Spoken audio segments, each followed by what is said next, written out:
Before the video starts, I just want you to know, even though this video is on my Grease Monkey Mods channel, this is kind of promoting my Grease Monkey Repair channel. If you have any questions, need any like wiring diagrams, pinouts, or how-tos, anything like that, ask away on Grease Monkey Repairs, and I'll do my best to help you out.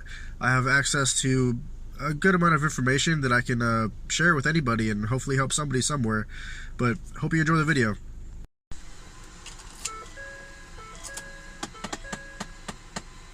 This is a 2011 F150, and this is going to be the best video on YouTube on how to replace the mode door actuator located behind the radio.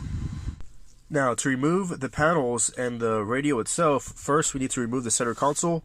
So this is where we start, is removing these 8mm bolts located on the left and right of the rear console. If you scoot both seats forward all the way, you can get to them very easily.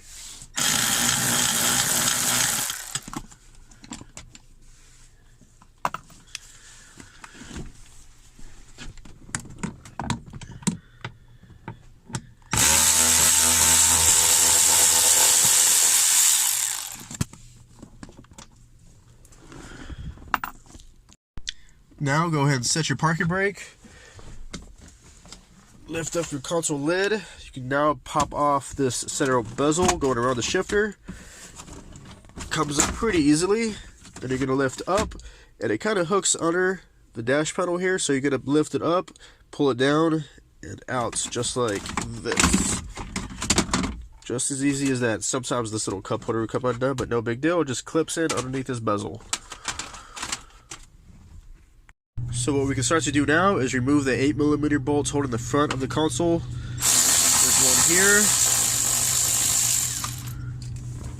here,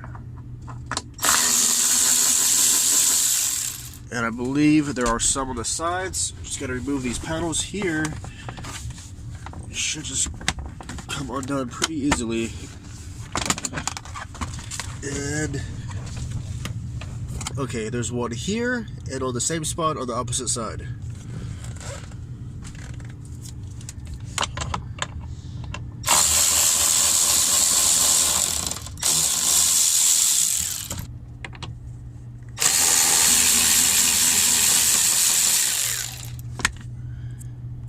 Now, before we could fully remove the center console, I found that we're going to have to remove the shifter first.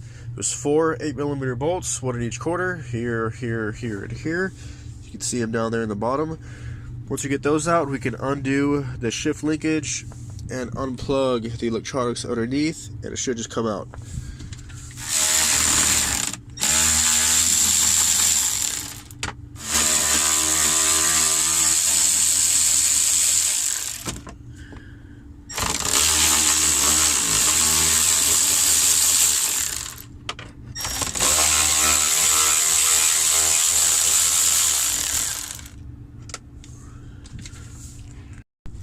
So to undo the electronics going to the shifter, all this wire here actually goes to one single plug up front. So all you have to worry about is undoing this connector. That'll take care of all this wiring. Now the only thing holding it in place is going to be the shift linkage, and it is the style that just clips on here. So once you pop this off, in the back here we should be able to undo that, and it would be completely separated from the shifter assembly. But just with a flathead screwdriver, I was able to pop this off. So now that only leaves this portion here in the back that you just lift straight up, straight up out of the bracket, and that'll completely release the linkage from the shifter assembly. So there is a little access hole here. If you push the clip here, it'll release it and allow you to bring this whole assembly up. So I'm going to try and do that here. Again, with one hand, I'm going to do my best. I might need to cut away. Alright, just like that, it is released. So now I should be able to get the whole shifter assembly out. We kind of just finesse it out of here. There we go. Add this to my parts pile in the back seat. Before you can remove the console, you do have to remove these 2 main plugs here that power the center console. Where the console gets power from. These are the 2 main plugs. Undo those. That is the last thing holding the console in place. Now that we have the console out of the way, I'm going to work on removing these two panels to the left and right of the radio and AC control head. First, I'm going to take off these 7mm screws.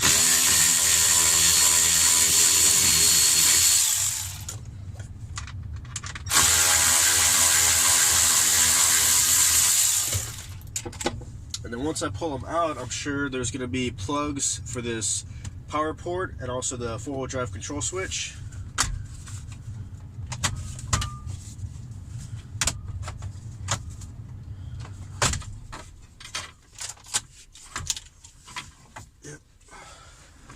Unplug that 4x4 control switch. Now for the right side, and there is going to be a plug behind this power port, so don't pull too hard on the panel, or else you could possibly damage the plug for that power port. So before you can remove this control head here, there's two hidden screws behind this auxiliary input and USB output. If you get this out of the way, okay, it's just one hidden 7mm, but be sure you pop this out and remove that 7. Don't force it out, or else you could possibly break this bezel here.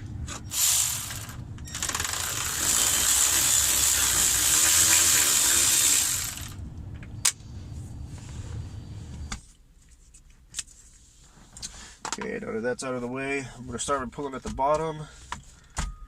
Okay, it does seem just to be unclipping. Okay, it does not want to release from the top, so there's got to be some hidden screws. And up top, I found some hidden screws under this little rubber mat.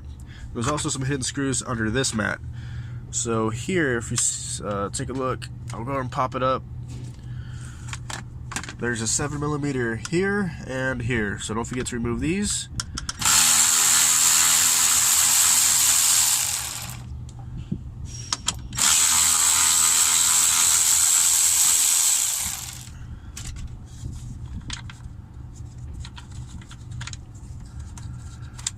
Okay, just like that, the top of the unit actually released. So from here, I should be able to pull it out and unplug the connections at the back.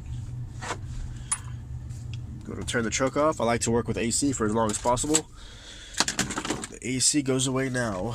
So I'm going to pull the unit back, expose the plugs. There's a plug there. There's two plugs at the bottom. Go and start working down here. Got those out. Get this top plug out. And then the power port plug down here. That guy undone. And just got to feed these plugs that we undid earlier through the opening. And oh, there's one more here. Okay, now that is completely out of the way. So from here we could actually remove the receiver, and the mode door actuator is kind of located in the back right corner behind the receiver. Start working on removing the receiver.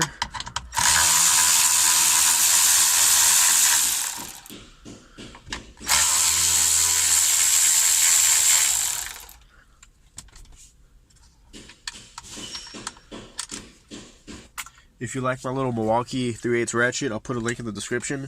It's probably the most utilized tool that I own. I use this for almost every project.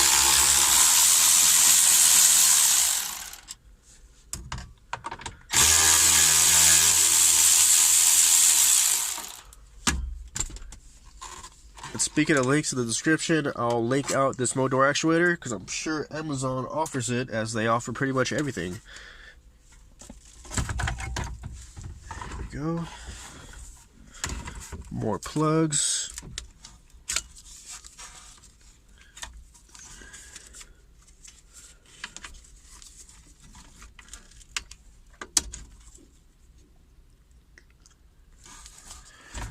Got the receiver out. Add that to our parts pile. It's getting pretty big back here. Let's see if we can find that actuator. There it is right there. They look to be 8mm screws holding it in place. One there. There's going to be one on the other side. Probably one over here. There's usually 3. So it looks to only be 2 screws holding the actuator in place. I'm going to start by taking out this easy to get to one, but then the one behind it is going to be fun. I'm not quite sure how I'm going to get to that one yet. So I'm going to show you what I was able to do to get to the screw behind the actuator. I was actually able to fit my ratchet through the opening and get my socket onto it on the back side. Hopefully I can capture that for you. Let's see.